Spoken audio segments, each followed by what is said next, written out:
La Cour des comptes vient de remettre son rapport concernant la lutte contre la fraude fiscale et les conclusions sont accablantes. Un rapport de 94 pages. Je vais vous faire un petit résumé. Alors, dans ce rapport, on apprend que les résultats financiers de la lutte contre la fraude fiscale sont en stagnation, voire en baisse depuis une dizaine d'années. Alors, comment c'est possible, sachant qu'on a une utilisation massive de l'intelligence artificielle, massive des données de masse, du traitement de données de masse en anglais, data mining, croisement de données, coopération internationale, malgré cela, on a moins de recouvrement et aussi moins de notifications. Les montants et droits et pénalités notifiés en 2024 sont de 20,1 milliards d'euros, alors qu'en 2015, ils étaient de 21 milliards d'euros. Ça, c'est les demandes qui sont envoyées par lettre recommandée par le fisc pour demander de l'argent aux fraudeurs fiscaux. Donc, on leur demande moins entre il y a 10 ans et aujourd'hui. Donc, on recouvre aussi moins.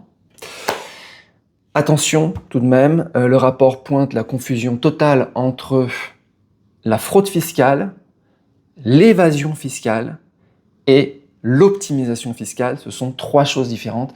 Là, on est sur la fraude fiscale, c'est-à-dire les gens qui ont fraudé intentionnellement, qui ont mis en place des montages pour frauder. Les montants des recettes, donc sur les 20,1 milliards de droits et pénalités notifiés aux contribuables fraudeurs, les recettes réellement encaissées représentent 11,4 milliards, c'est-à-dire à peu près la moitié des montants sont recouvrés, donc à la suite des contrôles. Voilà. Alors ça ne représente pas énormément par rapport au montant total des impôts recouvrés.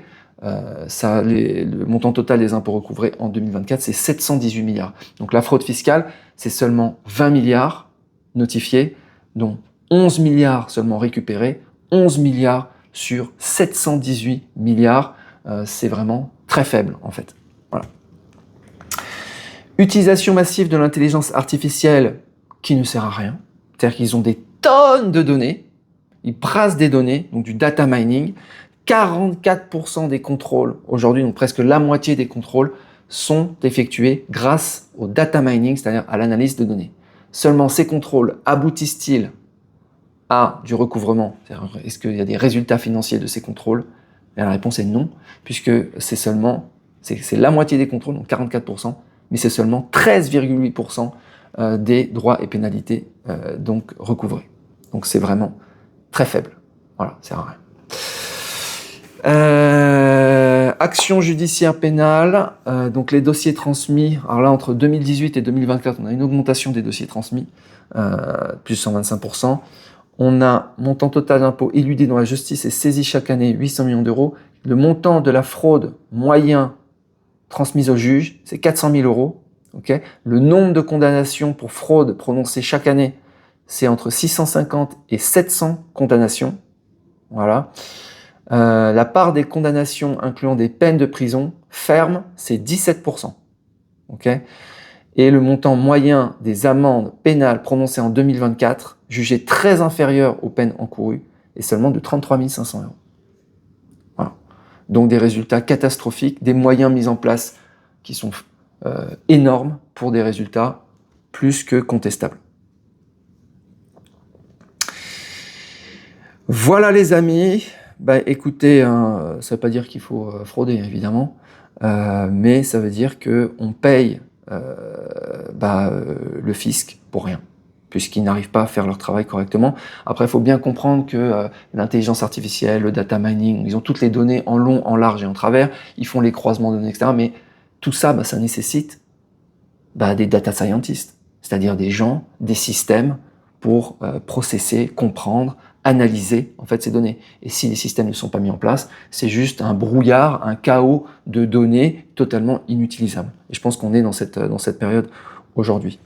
Les recommandations donc de la Cour des comptes, c'est finaliser l'estimation de l'écart de TVA et engager celle pour l'ISR. Ah oui, il y a un autre problème qui est pointé du doigt, c'est qu'ils n'arrivent pas à estimer l'écart fiscal. Voilà. Alors l'écart fiscal, c'est la différence entre ce qui devrait être perçu et ce qu'il est réellement. C'est-à-dire pour déterminer si le fisc ou la lutte contre la fraude fiscale est efficace, encore faut-il savoir combien il faudrait récupérer. Eh bien cette information, ils ne l'ont pas. Ils ne savent pas quelle est la cible en fait. Voilà. Donc c'est moche. Recommandation continue, évaluer annuellement la performance des croisements de données et optimiser leur programmation. Il faut embaucher des ingénieurs, ça coûte encore de l'argent. On pourrait sûrement faire autre chose de plus pertinent que d'être utilisé pour lutter contre la fraude fiscale. Fixer des critères nationaux pour les règlements d'ensemble et en assurer le suivi. Bilan 2026 de la réforme du verrou de Bercy. Renforcer les coopérations et sensibilisation des magistrats à la fraude fiscale, parce que les magistrats ont encore du mal à déterminer ce qui est fraude fiscale, évasion fiscale et optimisation fiscale. Donc il faut former les magistrats apparemment. Le rapport souligne l'urgence d'une mesure systématique de la fraude pour guider les politiques, tout en saluant les outils numériques comme levier d'efficacité. Voilà les amis, écoutez, c'est tout pour aujourd'hui. Je vous souhaite une très bonne journée. Je vous dis à bientôt. Ciao.